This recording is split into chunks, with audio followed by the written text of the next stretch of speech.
Hey everybody, welcome to Pop Culture Philosophers. I'm your host for today's show, Rockin Robbie Billups, and we've got a great conversation coming up right now. We are about to have the new writer of the all-new Darkwing Duck series from Dynamite Entertainment for a conversation. He is an Emmy-nominated writer. I don't believe I've ever had anybody on the show who has been nominated for an Emmy or has really worked in like some of the aspects of television that this gentleman has. So I'm very excited to bring in Daniel Kibblesmith, everybody. What is up, my man? Hi, how's it going? Next It's time going it's going to great. be a Emmy winner. I really got to work on that. I know, right? Emmy I mean, nominated is pretty good, but it's Emmy winner. It's very, it's a bit of a binary. If I could just make what was that the leap. what have you been nominated for? Was it Late Show? Was it the Colbert stuff It or? was the Colbert Show. Yeah, I was nominated several times for being on the writer's staff of the Late Show with Stephen Colbert. I worked there from 2015 to early 2020. Wow, that had to have been exciting. That They had were to have been fun. very specific years to be writing for a late night talk show. Yeah, So, you had a no, lot of it was material to work exciting. with, didn't you? Yeah, that is exactly how that should be looked at. That is probably the best way of processing that period of my life and my career. It's Yeah. like I was never hurting for material. So this is funny because I feel like this is almost a full circle moment for me. So like about 5-ish years ago, you were doing Loki, right? Correct. Over at Marvel. Yeah, 2019 Loki. And Yes. a homie of mine was doing some stuff for the Comic Core channel on YouTube, right? And Hmm. one day he messages me and he goes, "Hey, I know you like the Loki book. I'm about to have Daniel Kibblesmith on the show. I would love for Hmm. you to join, but I was busy. I already had a prior obligation." And at that point, I wasn't doing conversations with creators and writers and artists and stuff, right? And I remember being like really bummed out that I missed out on it because I was like, man, I really feel like I could have nailed that. Because then I watched it, I was like, man, I felt like I could have really brought something to that conversation. And here we are now. I've had Yeah. conversations with some of the biggest names in the industry, and now we're back to you, Daniel. You're here on my channel, and I'm so excited, man. So thank you so much for taking time out of your very busy Emmy-nominated schedule to come and chat with us, bruh. Thank you for having me. Yeah, I mean, when you put it like that, it feels like fated to happen. So I'm glad we could finally connect, finally Yes, fulfill the prophecy. absolutely, right? So let it be written, so let it be done, right? So anyway, you got Darkwing Duck, a new series launching from Dynamite. They've already killed it with all their Darkwing stuff before. Now there's a new one launching in February. You're the writer. Why don't you tell us about it, man? Well, first of all, it's my favorite thing. Like I'm 41 years old. I was the exact right age when Darkwing Duck dropped. It was all anybody was talking about on the playground the next day. I was tying bed sheets around my neck and jumping off of couches. I didn't have any of the toys. I think they were just like hard to find. I think they were just really popular. Yeah, I remember seeing those toys at Toys R Us and just being envious because, like I'm 43, so we're very, very Mhm. close in age. I love Darkwing Duck, and it was that Rogues Gallery, right? Like those toys for all those figures were amazing, and I think they cost a pretty Insane. penny nowadays, man. But I mean, I know because I'm on eBay trying to track them down. But that's what you do, right? Especially this kind of generation of fandom. It's like you get nostalgic for the thing and then go on eBay and try to recreate, your childhood or a version of your childhood that you're idealizing. But the Rogues Gallery, I've said this in other interviews, I would put the Darkwing Duck Rogues Gallery up with anything in comics. I mean, like the greatest rogues gallery: Spider-Man, Batman, The Flash, Darkwing Duck. Like, Yeah. just incredible, incredible, iconic villains. And also, and this is so crucial, so different from each other in power sets, in a visual language, in personality and conversational patterns. And like as a writer, that's just so fun and inviting. And it's one of the reasons that I'm approaching this series the way that I am, because I read, all the Darkwing Duck comics I could find. A lot of them are out of print. I had to get some stuff through interlibrary loan. You know, some of the old Disney Adventure stuff is being reprinted by Fantagraphics now. But and they're doing an amazing job with those Disney Afternoon books. gorgeous hardcovers. Yeah, really, really great. You know, I have a 3-year-old as well, you know, so I love that they're these big chunky comics that we can flip through together. And I can't wait to show her my Darkwing Duck comics, you know, get her like, okay, this is the one that goes in the bag and board. This is the one that you get to read on the potty. This, this is when you get to totally destroy. But and then you get to be like, your dad is cool. Like, I wrote some of these, you know? Yeah, she doesn't totally understand that yet, but also from Dynamite, we have the Powerpuff Girls holiday special out right now, and she loved the holiday special. She loved learning about the Powerpuff Girls from the comic book. Those Powerpuff Girl comics are so great because they are straight up just like episodes of the show, and I loved that show. I still love that show. I still watch it. I love Powerpuff Girls so much, man. Same, and that's exactly what I was going to say about Darkwing Duck, because when I read all of the Darkwing Duck comics, I realized that the opportunity that these other creators had jumped on was like, what if we could do Darkwing Duck as a serialized story? What if we could take advantage of the format of a comic book to do something a little different with Darkwing Duck? And once I saw that had kind of been done, I then was like, okay, great. That frees us up to like go back to basics. And our Darkwing Duck series is going to be a new episode, you know, air quotes, episode of the show every month. So every Darkwing Duck issue that we're doing is designed to feel more like a lost episode of the show. Like, instead of like a long serialized story to fill a paperback, every single issue is going to be like a new half hour of Darkwing Duck, or, you know, what I hope feels like a new half hour of Darkwing Duck. You know, so, and one of the great things about the way that animation was, especially back then, is that as a kid, like nowadays, everybody's like, well, I got to start with episode 1. So I got to get a Netflix subscription or subscribe to Peacock or something like that. Right. But back then, you just tune in on a Wednesday afternoon, you watch an episode of Darkwing Duck, and it's a whole story right there. And this is like the Jim Shooter method of comics, right? Every comic could be some kid's first, and you got to give them a full story. So I love hearing that, dude. That's a really, I'm super pumped for that. Well, I think especially with this property and, you know, with this audience, because I want dads and moms, you know, my age to be able to read these, like kids who grew up, you know, watching Darkwing Duck in the 90s to be able to read these. But I want them to be able to read them with their kids, you know, and that means like a beginning, a middle, an end, an entire serving of Darkwing Duck every month. If you miss number 3, you can start with number 4.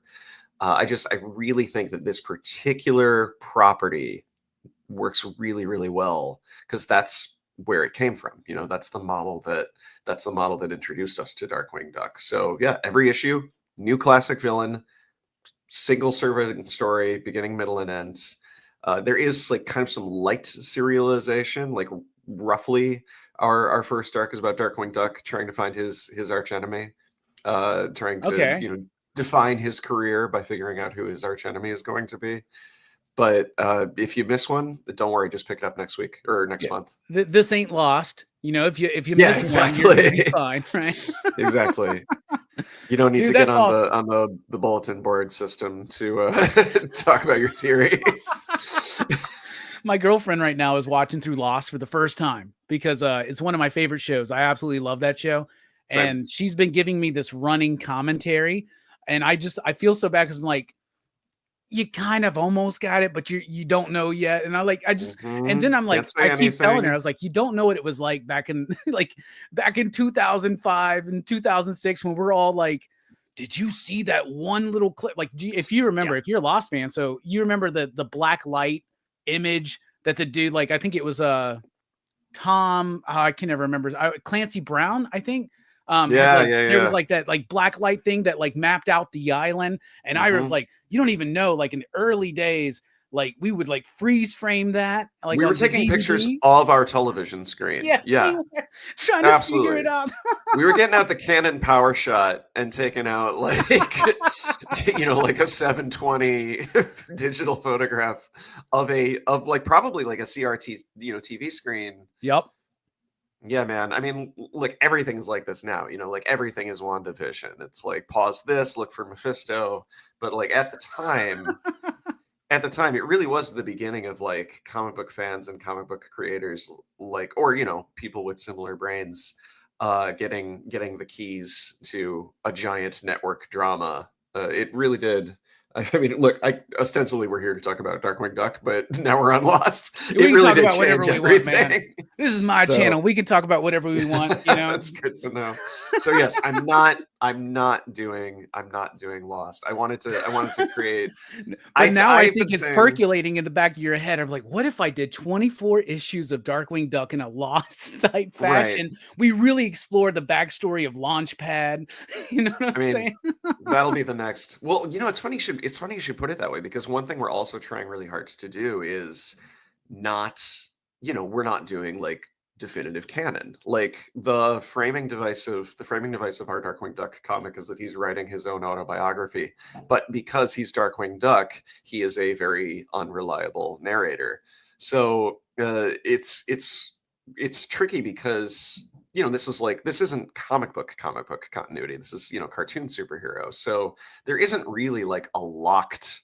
If you go back and watch the episodes, like Darkwing Duck doesn't have an origin story. He has like 7, and they all contradict each other. Sometimes he's from space. Like Yeah. he's not. He's misremembering. He's not telling the truth. The episodes don't necessarily rely on what's been quote unquote established in previous episodes. So we're doing very much the opposite of Lost, because Darkwing Duck is a flexible character. Literally, because he's all squishy and slapsticky, and you can run him through like laundry rollers and giant mousetraps and stuff. But also, just like, well, the genre we're dealing with isn't like hard comic book canon. It's about having fun and making jokes and like stepping on whatever you did previously.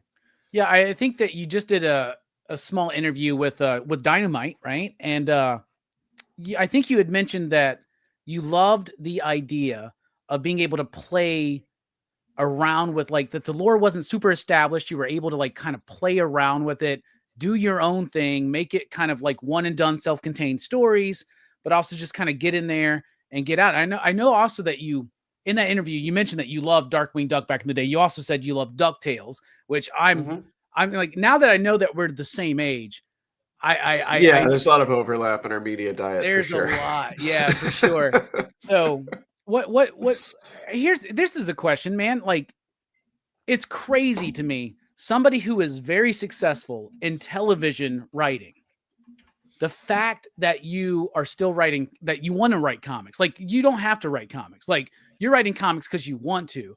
Like, what got you into comics, right? Like, yeah. I mean, that's a conversation I've had a lot, because I'm friends with a lot of TV people who also do comic books. Like there's people like Cody Ziegler and Christopher Cantwell, and all these creators. Jordan Bloom. did you just check out Christopher Cantwell's latest Plastic Man book, by the way? I haven't seen it yet. I'm very excited about it. Oh man, it just wrapped up. It was one of the best Plastic Man books I've ever read. It's like it's still funny and absurd, but it's got such a poignancy about it, right? It's so good, man. I mean, that's a character that really, I think invites that, really demands that. And yeah, he's a great writer. I mean, I've talked to my friends about this stuff, and for me, it's two things. I grew up loving comics. When I was really little, my thing was video games. Comics was like my dad's thing. And I was trying to, have my own hobbies, establish my own identity. So my I've told it a million times, my kind of comic book origin story is that we went to the Fun Zone arcade in Melrose Park, back when there were arcades. And the first thing that I saw when I walked in, because it was positioned right by the door and in sort of like a place of honor, was the 6-player version of the X-Men arcade game. Which we all know, one of the greatest of all time, right? Anybody who's listening probably has put like $75 into that thing. So I was still didn't beat it. Oh no, not at all. No, welcome to die. But I loved it, and I fell in love with the characters, and I thought that their powers in the game were like their powers in the comics. Like, I thought that Nightcrawler's superpower was to turn into like an opalescent ball of flame and zigzag across the floor, because that's what he does in the. I remember, I remember this. I get it. I get it, because I was like, why does Colossus not have this like energy ball? Why does Wolverine not making this giant like flash of lightning when he's right, a big circle of plasma bolts. So I loved it. And my dad, because he was a comic book guy, he like jumped on this opportunity. He's like, well, if you like Nightcrawler, I have a comic at home called Excalibur #1. And that was it. I was like off to the races. So I just Claremont and Davis, man, great stuff right there. Incredible. And I said this on social media the other day that like every moment that passes, I'm closer to just being like, I think Alan Davis is my favorite comic book artist of all time. I think it might be very hard to find somebody that I respond to more. So much of it is because it's tied up in my discovery of comics as a medium, but it's hard to find somebody that I respond to more immediately than Alan Davis. So loved comics, read my dad's like whole like Silver Age long boxes, and really grew up reading like early Marvel lore, and then got into my own comics. Got into going to the local shop. It's my local shop at the time, still open. It's a Rick's One Stop, Park, Illinois on Ridgeland. Go check them out. Say hi to Rick for me. So I was reading basically the 60s and the 90s at the same time. And I really recommend cool is that, dude? For anybody who's getting into comics, I really recommend reading the 60s and the 90s at the same time, because it's so wild to not know the middle, to be reading like point A and point Z. It was so crazy. So, obviously it created all these like really captivating questions and all this intrigue and stuff like that. And just having this really, throwing me in the deep end of like, okay, Spider-Man raised by Aunt May, Uncle Ben died, I got it. And then I get my own Spider-Man comics like, okay, Peter Parker's parents are alive, they're spies, but they might also be robots. Venom is attacking them. Who is Venom? Vulture's young now all of a sudden. Yeah, Vulture's young. Dr. Octopus is a lady. It was great. Oh yeah, by the way, Spider-Man, there's a million of them. There's 14 Spider-Mans. That hasn't changed. So I fell in love with comics. And when you want to be like a writer or an artist or a creative, something that I really, advise young people is to, you should focus enough to get things done, You shouldn't be trying to do a million things at once. But I do think you should be trying to do like 2 to 4 things at once, because you never know what's going to hit. You never know what people are going to say yes to. And I was writing comics professionally before I was writing television. I mean, they happened kind of at the same time. And as soon as I started having credits in one, it would help my resume, to pursue work for the other. But I was writing, funny ads for Valiance when I was still writing for The Onion and Clickhole and doing comedy stuff in Chicago. So I think it went from writing comedy online to writing funny short form comics to writing slightly longer form comics for Valiant, which I think got me the attention of like an inventory script at DC. And by then I'm working for the Colbert Show, and Colbert's a big Marvel you did guy. Quantum and Woody, right? You did Quantum and Woody. Yep, I did a run of Quantum and Woody for Valiant. That was my first. That was fantastic stuff. Yeah, I was all on that, because that was the era when they were repurposing unused foil covers, like foil from the old school covers, right? Yeah, I still have every single issue, man. Yeah, that was Dinesh's like nutty thing. Yeah, he was finding the foil. For people, this is really fun to look up online, but the short version is that for a lot of Valiant's variant covers at that time, including a lot of our Quantum and Woody comics, we were using the actual foil that was just in a warehouse somewhere for like old Silver Surfer covers from the 90s. And like all of these, like, right? Exactly. Like all of these famous foil covers. The foil was like still available. It was just sitting on a spool somewhere. So we went and found the actual foil. I say I wasn't involved. I was just the writer. I love the idea though. If you were, dude, you're like, yo, let's go find this stuff right now. Well, but that's what he did. That's what he did. Like he went and saw it in person and made the deals. So yeah, that era of Valiant was I mean the work I think is extraordinary. I think like all of those Valiant comics are really good. It's a really fun superhero universe that's really alive at that time. But they're also really good at marketing. So Quantum and Woody had like a million variant covers, and that's how I got like to write a comic with a Neil Adams cover, like to write a comic with like a Mike Allred cover, and like really early in my career too. So I'm really grateful for the amount of bucket lists checks that that Valiant Comics as a organization was able to, you know, bless me with. Yeah. You know, they're talking about the current resurgence of Valiant, but that was the resurgence right there. Those That were was pretty some good good. too. Yeah. Yeah. Yeah, I tell you what though, I don't know if anybody's listening, but I would write Quantum and Woody again, but I have two stipulations. I want complete editorial control, which is not realistic. People shouldn't ask for that. I want complete That's like very unfair of me, and I know I'm it. going to But I message want Nick right now and be like, "Hey, by the way, you need to give Daniel complete control of Darkwing just Duck." on well, yeah. You know, that's a Disney property, so I think that might be asking a little much. But I would do Quantum and Woody again if I had complete editorial control and if they could swear. I think that is the usually I think swearing in comics is a little bit unnecessary, like a little bit gratuitous. I think Quantum and Woody would really benefit from swearing. I think it would, man. Were you a fan of the MD Bright Christopher Priest stuff I'd back in the only read day? a little bit of it when it was new, but what I knew about it at the time was that it was funny.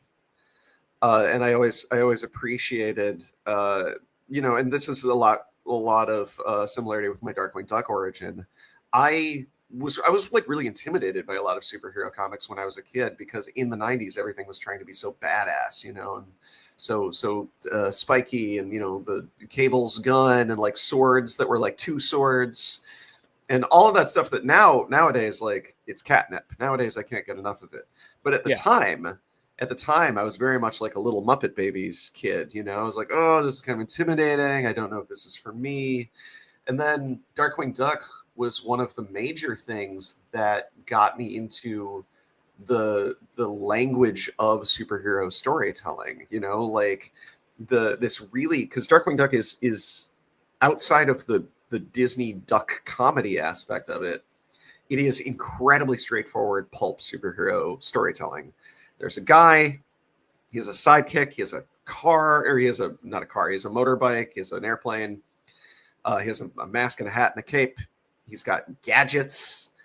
He's got this incredible rogues gallery we already talked about. So I'd seen like Batman That's what it was. 66. You reminded me just now, the interview that you did, you mentioned how it was like a blend of action and comedy that really Exactly. like And appealed to you, right? that's what got me into it because I knew I loved comedy. Like when I was little, I knew I loved comedy, but I was a little intimidated by action and superhero stuff. And it's this incredible bridge, I think, for kids who want to get into that genre. And you know, like if you're the right age, like going from Darkwing Duck to like Batman the Animated Series is so smooth. Going from Batman the Animated Series to X-Men the Animated Series is so smooth. Get back into the Tick, start doing comedy again. Like 90s cartoons were like designed to teach people how to love superheroes. Yeah, they were. I really miss those days, man. They really were like nailing it. And so okay, so you got the Darkwing Duck gig. I'm sure that part of your research was going back and reading some stuff and watching the old episodes, right? Oh But yeah, absolutely. Yeah, did rewatched everything, did read you everything I rewatch could the find. Shadow movie with Alec Baldwin? Because I Darkwing don't Duck is very much informed by the Shadow, right? I don't need to rewatch The Shadow because I've seen it that many times. About I'd say about once every 2 weeks, I just go on YouTube and watch the part where the bullets hit each other. Yeah.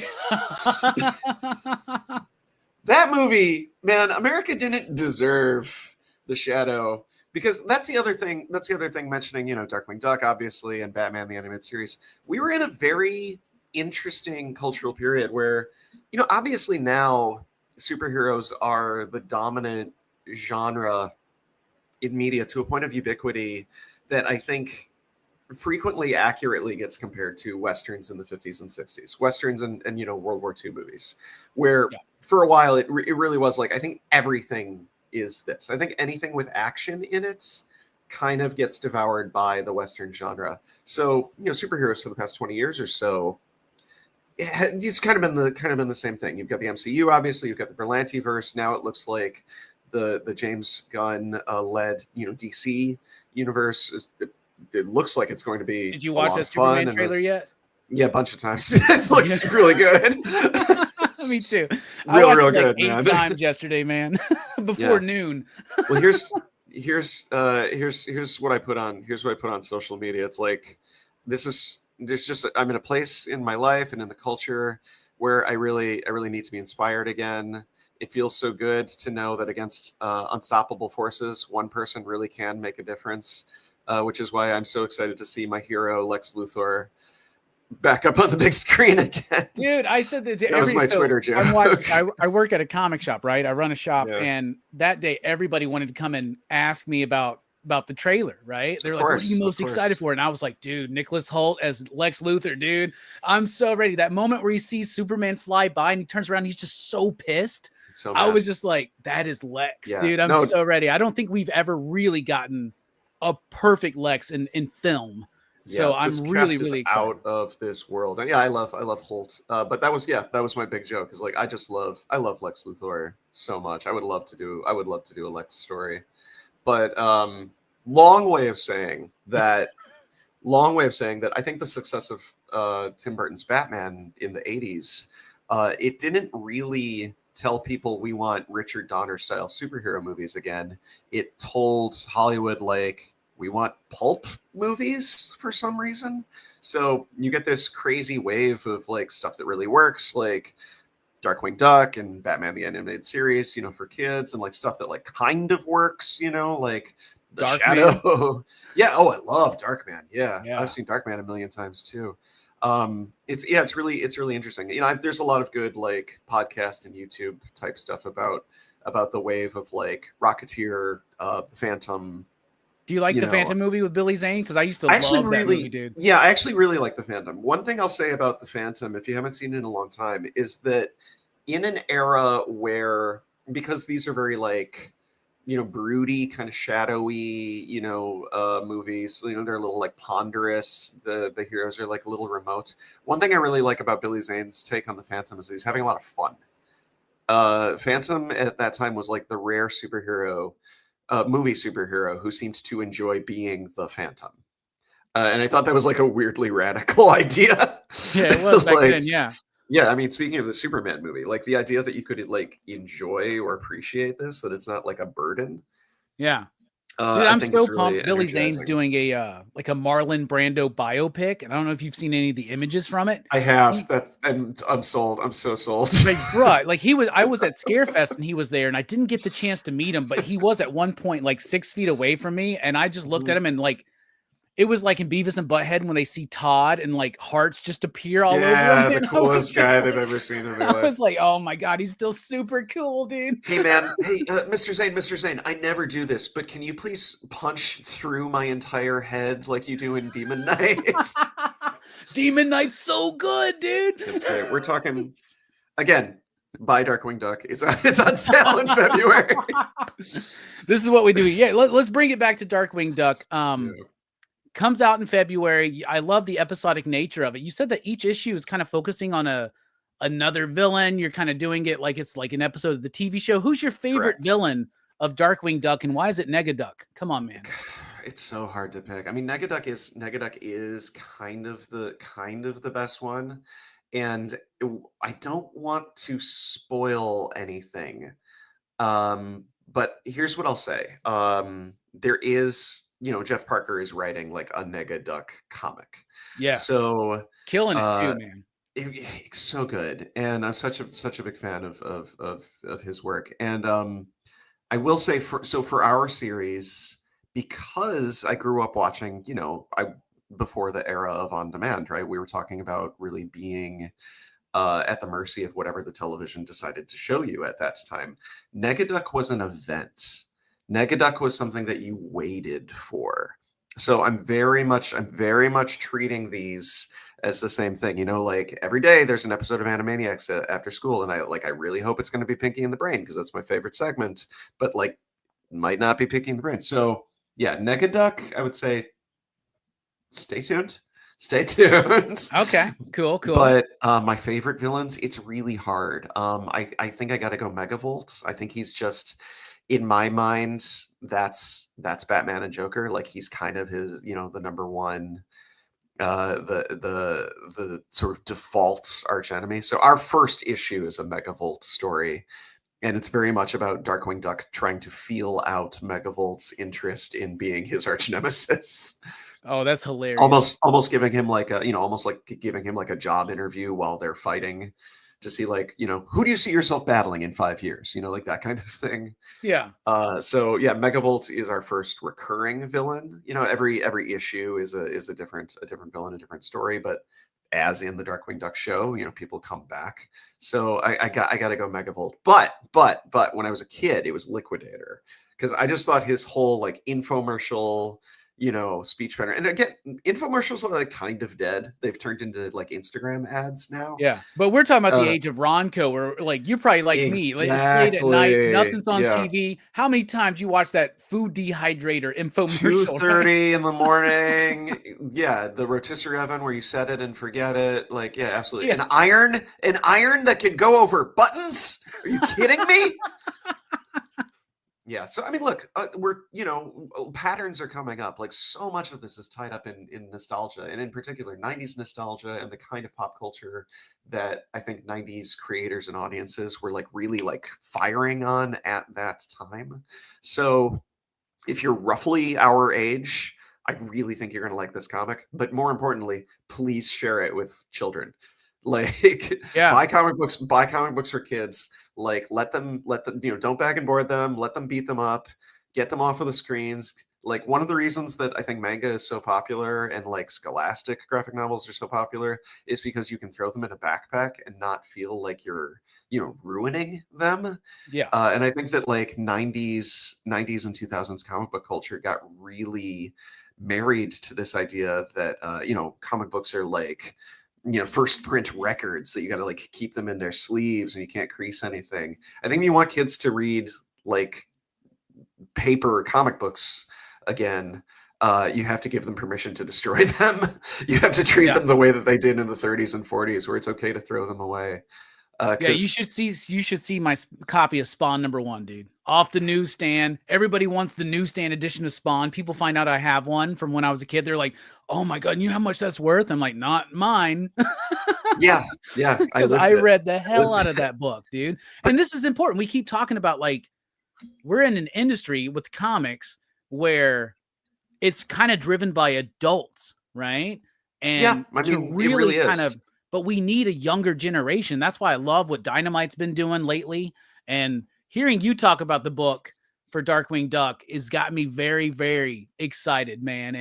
And I love that you think it's important to have kids read comics, because it is, man, because kids don't want to read necessarily. I mean, I'm not trying to be the old guy, bitching and moaning about kids not reading, but like, you're right. Get them off the screen, get them out of TikTok, and let them sit down and read. Like, so there's a friend of mine named John. He's a teacher and he also does comic book YouTube stuff. And I asked him one time, I was like, how do you get kids to read comics? He goes, kids emulate their parents. If they see their parents reading and the parents want to read with kids, that will encourage them to read. That's exactly what happened to me with my stepdad, right? My stepdad's the one that got me into comics. And I used to sneak into his bedroom, into the closet to get Savage Sword of Conan and read on my own and stuff like that, right? So dude. That's it. I mean, that's it. And I really think that, my kid beat the crap out of her copy of the Powerpuff Girls holiday special. But every torn corner, every crumpled page is an act of love. That's her experiencing a physical object in a way that is just like vanishing before our eyes. Yeah. So obviously I love comics. I love comic storytelling. I think that reading comics on an iPad is actually great for kids because the mechanics of swiping is something that you can start doing when you're so young. But yeah, having a moment of the day where you don't have blue light being shot into your eyeballs, you know, where you've sort of removed yourself from being in the giant store that we all decided to live in at some point. I love it. Going to a physical brick and mortar comic book store, having somebody pick something off of a shelf, like the act of choosing, I think is so magical and important. And yeah, anything I can do to write comics that, you know, that fit into this like paradigm of children experiencing them, it always means so much to me. Dude, that's awesome. Daniel, I really like you. I hope you get to come back and have a conversation with us. Hey, I like you too, Robbie. No, you're pretty cool. I love it, man. Also, you got covers by Tad Stone. That's got to be freaking exciting, right? We didn't even talk about that. That's the guy. That's the creator of Darkwing Duck. Yeah, covers by Tad Stone. I mean, as soon as I found that out, I was like, oh, these have to be good now. Like, this is so much... I can't phone it in now. Yeah.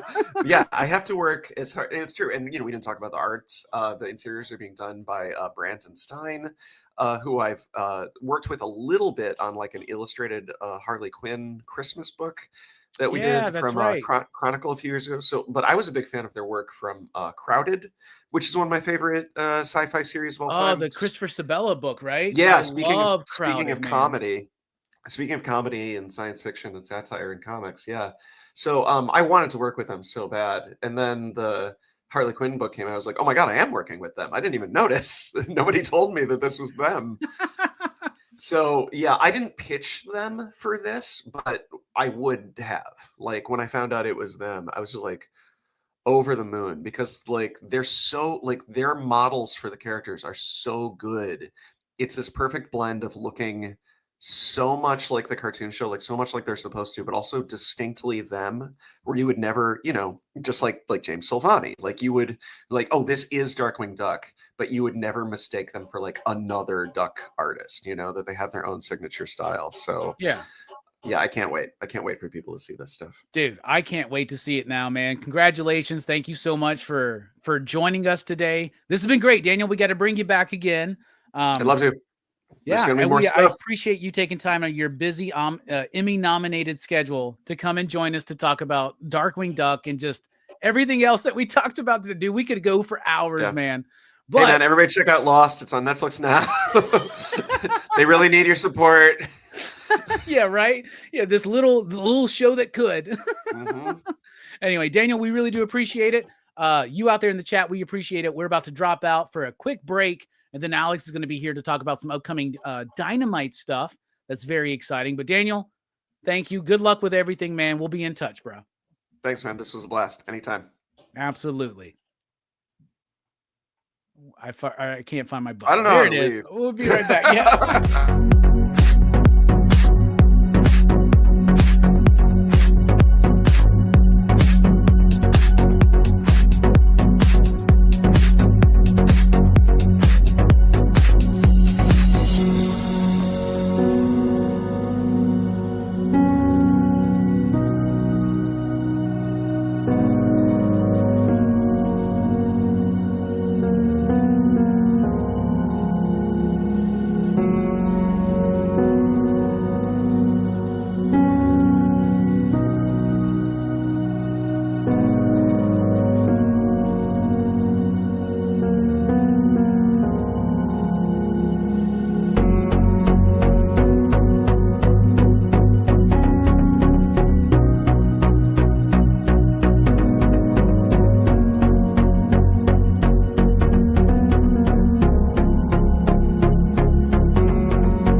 Hey, everybody, we are back. We're about to bring in Alex from Dynamite.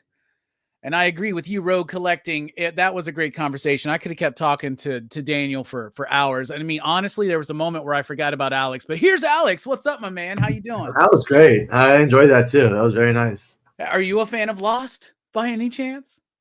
I'm actually not, though I do remember the day it debuted.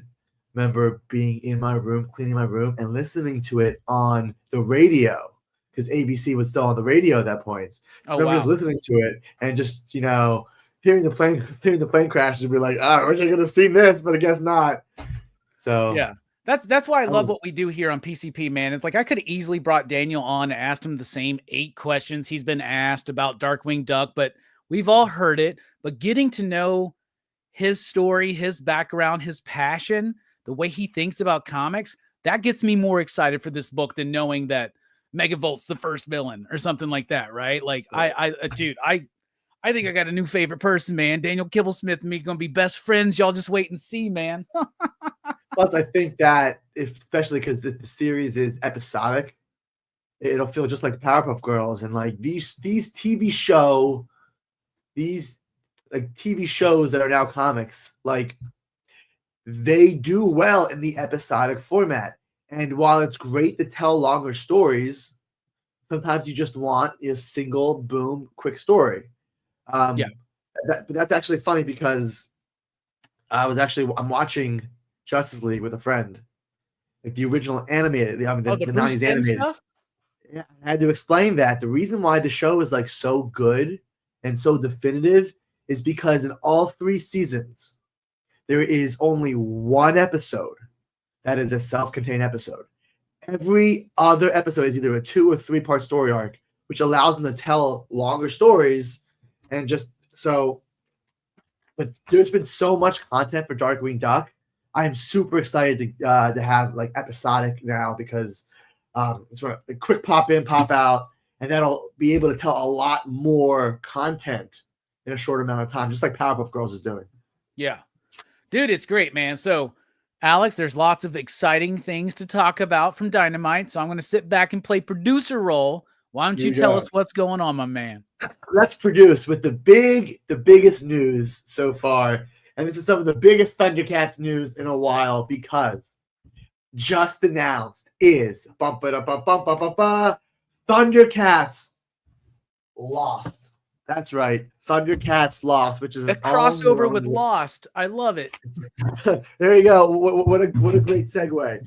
So this is a brand new series that will expand the franchise. So, brand new Thundercats Lost series. It's written by Ed Brisson and drawn by Rafa Labosco, who did Thundercats Apex and the upcoming Silverhawks series. So this will launch in March. But what's this about, Robbie? Well, after being shot down in the middle of a war zone, 5 Thunderian warriors find themselves lost, on the run, and fighting for their lives. Trapped behind enemy lines and hunted by a powerful enemy, the team invites fans into a whole new outlook on the franchise, and it's an essential addition. Thundercats and the upcoming Silverhawks.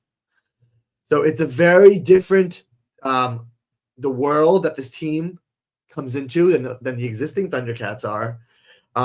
The trials and tribulations are unique to this series and just as exciting as deadly.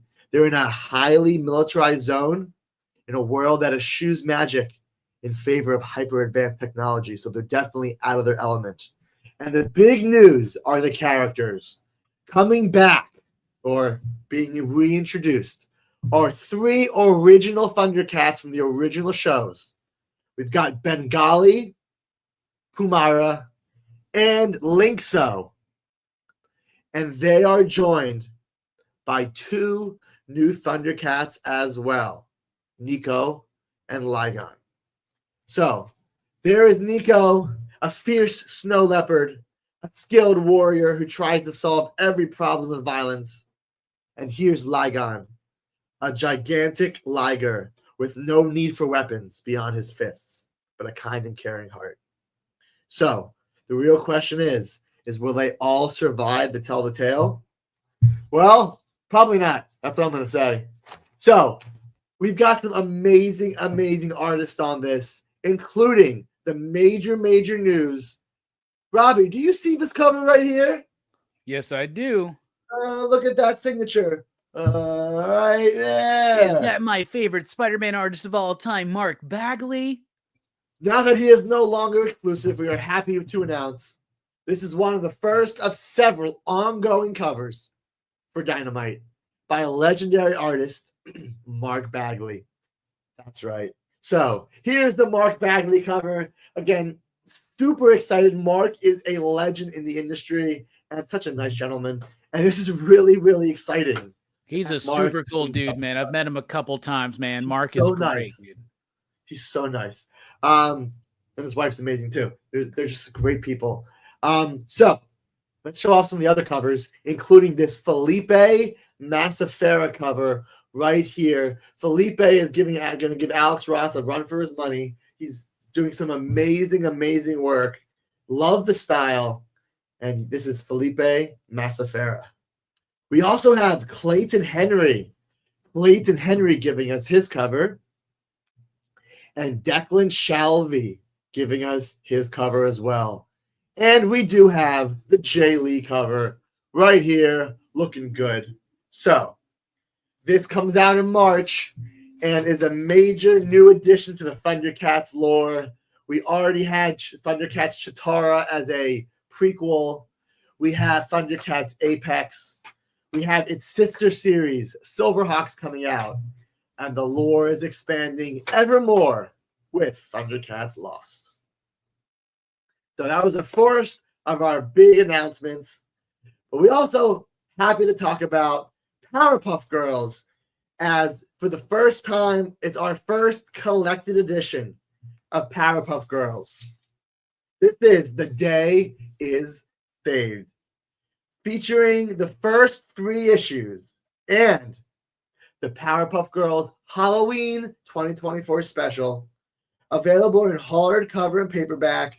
This is super exciting because this assembles all the first 4 from Kelly Thompson, the writer, and some amazing artists, including Paulina Ganuchel, Aaron S. Darbo, and Miriana Puglia. So this is super excited because the Powerpuff Girls Halloween special was by Amanda Deibert and Kat Staggs. There's just a ton of great artists and writers in this collection. And it is the first 3 issues plus the Halloween special. So you don't miss out on Mojo Jojo, Him, Big Bang, and of course, Blossom, Bubbles, and Buttercup. Again, this is available in hardcover and softcover. Powerpuff Girls, Volume 1. Now, Robbie, Johnny Quest ended this week with issue number 5. And there is a special teaser at the end. And we're happy to announce what the teaser is for.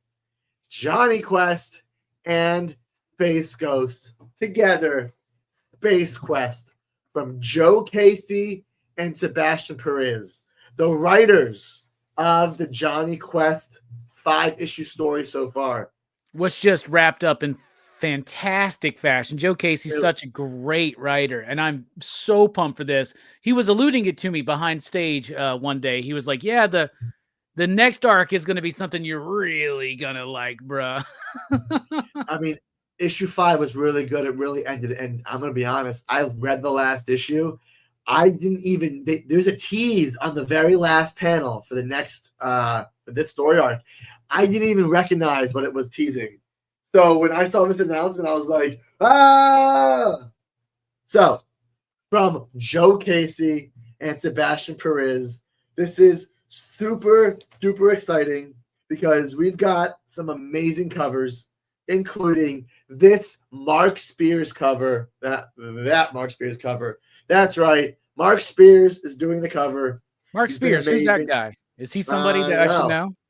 That's right. It's almost like you did an interview with him last night. If you guys haven't watched, check it out. So everybody will be here. It's a crossover as concepts as much as the characters. The basic hook of the story is something that's never been done before.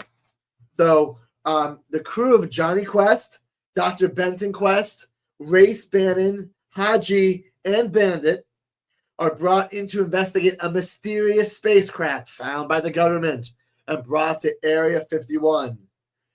Almost assuredly extraterrestrial. Typically, where there's a UFO, its pilots are not too far away, which is complicated when this crashed craft is under the jurisdiction of the Cop of the Cosmos, Space Ghost. So, coming out in, I believe it is March. This March. Covers by Mark Spears. We've got Josh Middleton, Derek Chu, Ben Oliver, and Chad Harden. I believe those were in the right order. You did a great job with those, man. And this one too. That's right. Mark Bagley. So this is super exciting. Space Quest, Johnny Quest and Space Ghost. And in addition to that, Johnny Quest Volume 1, which collects the first 5 issues and the first story arc. The series is paused after issue 5 for this new story. So I don't know if there will be a 6 or if it will be a new number 1, but the whole story arc, Time Flies, is right here. The first Johnny Quest story in years. You don't want to miss out. This will be available in March. And that's Johnny Quest Volume 1. So, Robbie, I do want to talk about the books that are coming out next week. And when I say books, I mean book, because it is a holiday week. We're near the end of the year. So lots of publishers don't have a ton of titles out this time just because of how hectic the holidays can be and shipping, and with Christmas on New Year's both on a Wednesday. Yeah. So we do have this one book, though, Vampirella Holiday 2024 special from Frank Thierry and art by Mariano Benitez Chapo and Pascal Quilano. Great covers, including this one from Jay Lee and June Chung. We also have the Joseph Michael Linsner cover. Robbie, I think she's pretty cold. She must be cold in that one. Yeah, just a little bit. A little bit. We've got the Dan. I think Linsner draws all of his women very cold. But very cold. Very cold. We got the Dan Panosian cover. I love his line work. And, of course, we have the cosplay Dizzy M. Slizzy. This is Vampirella Holiday 2024 special. And Robbie, that's right. There's 2 more. It's a holiday book. So we have 2 special bonus J. Lee covers, both in Wait, don't do anything yet. Wait. Don't look. Here we go. All right, here we go. Both in red. And what's the other one, Robbie? Green. There you go. All that for that. Nice. Whatever. Nicely done, Alex. Thank you. There you go. So 2 special J. Lee bonus line art covers, one in red, one in green for the holiday. And that is Vampirella Holiday Special. Now, I do want to talk about FOC for a second, Robbie. As we've been doing FOC, that's final order cutoff. Basically, it's literally just pre-order. It's basically ordering comic books at your comic book store in a pre-order fashion so that the store has enough extra copies for the shelf. Because if they only order one and they know you want one, they'll order an extra one so they can sell it to the shelf for anybody who wants to walk in. So these are all books that are on final order cutoff by this Monday. So this weekend, reach out to your local comic book store. But what's special about these, Robbie? These are all Dynamite.com exclusives. My program that I love, that I help pick out the covers for. What we do is after a while on Dynamite.com, if there's any left over, we do offer them through previews for people that maybe weren't aware of them. So we have about 10 or so Dynamite.com exclusives available through previews, which means you can get these from your local comic book store. The thing is that these will not be ordered normally for the shelf. It's rare. It's usually rare that the Dynamite.com stuff that's put in are ordered for stores from the shelf. So basically, if you want these, you got to get them. You got to get that order in, right? Yeah. So we're going to talk about these. This is Elvira meets H.P. Lovecraft.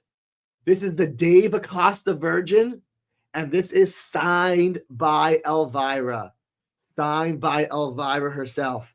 I will say Cassandra Peterson is doing less and less appearances and signing opportunities. And I don't know if or when she will be Elvira again in a public fashion. So you definitely want to get your Elvira signatures while you still have a chance, because I don't know when her next signing is going to be. So pick this up. Elvira meets H.P. Lovecraft, the Dave Acosta Virgin, signed by Elvira. Up next, we have something a little bit different. So this is Garbage Pail Kids Trashing Through Time, #1. What this is actually a cover set of all issue #1 covers. All issue #1 covers, including the blank. So if you wanted to celebrate all the great art for issue #1, you can get all 5 of these together. Garbage Pail Kids Trashing Through Time. This is the cover pack. Up next, we have Gargoyles Quest, issue #1.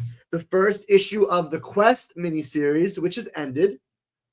This is signed by Gargoyles creator, the creator of Gargoyles, Greg Weisman. This is like having Bruce Timm on something Batman animated series, or Stanley on your Marvel stuff, or Bill Tad Finger Stone on your Darkwing Duck, right? Tad Stones. This is the creator of Gargoyles, Greg Weisman. So get Quest #1 signed by Greg, the creator of Demona Goliath. It's his baby. Get it signed by him. We also have Hercules #1. This is the Rinaldi negative space. Robbie, this is a foil virgin. And while the image is matte on the screen, it's tough to show foils on screen like that. Yeah. This is just imagine it shiny, right? Just imagine it shiny, y'all. It looks beautiful. This is signed. Now, I know the image doesn't show it, but this is actually signed by writer Elliot Kalin. Elliot Kalin, writer. This is the Hercules #1 Rinaldi negative space. Perfect, appropriate book for today. This is Justice Ducks #1. This is the Trish Forstner black and white virgin. It's the negative space. It's a black and white, and it is Justice Ducks from Trish Forstner. That is available as well. All right, Powerpuff Girls. We got a few Powerpuff Girls fun options. This is the issue #1 blank set. So get all 4 blanks, the white, pink, blue, and green, all 4 together in a bundle. All issue #1 together to go. Don't miss out on any of the special covers, so get them all together. And we also have the special connecting cover set. When I saw we were doing Powerpuff Girls, I said, there has to be some connecting cover set with all 3, and that's right. Here it is. So the connecting cover set of cover A's are available here. However, we have other options. We have the Virgin. We have the Virgin set. And because I wanted to do it, this is super duper limited. We have the metal connecting cover set. Robbie, I think there's around less than 25 copies total. Oh, wow. Of the metal. They are super duper limited. Dude, what a great image, man. This definitely, like, if this was available in a print, I would have this on my wall. This stuff is amazing, dude. It looks so good.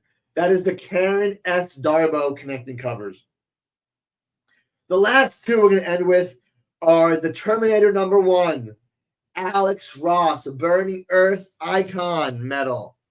The Alex Ross Burning Earth Icon Metal. Alex Ross's first cover in metal form. It's beautiful. Couldn't do it. And as a special, this is the Declan Shalvey Premium Embossed Metal. That's right. This is a 3D embossed metal. The head in the middle is above the skulls behind it. This thing is so cool. It's our first embossed metal ever. I helped make this happen. So I'm so excited how well and how good this came out. And so now you guys have a chance to get this through previews as well. It's the Terminator #1 Declan Shalvey Premium Embossed Metal. And Robbie, that's Dynamite for this week. Going into the new year, going into the holiday season and the new year. Yeah, y'all already had a great 2024. It's going to be even bigger for Dynamite in 2025. Just wait and see. We got Herculoids, we got Darkwing Duck, we got Space Quest, we got Thundercats, Captain Planet. Captain Planet. Yeah. I can't wait for those announcements, man. So very excited, dude. Y'all got a lot of great stuff coming up. So excited. And there are things that I can't announce yet because we're not allowed. So this is funny. So I read the comic book I finished Johnny Quest 5 on Wednesday night. I go talk to Nick about if it was, what's next. And he told me about Space Ghost Johnny Quest.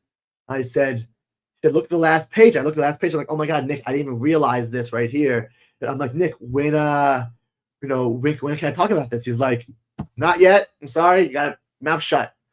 I come in Thursday morning, Johnny Quest Space Ghost. I'm like, yes, I can talk about it. But again, there's so many things that we need to make sure all the ducks are in a row before we talk about. There are some amazing things that I can't wait.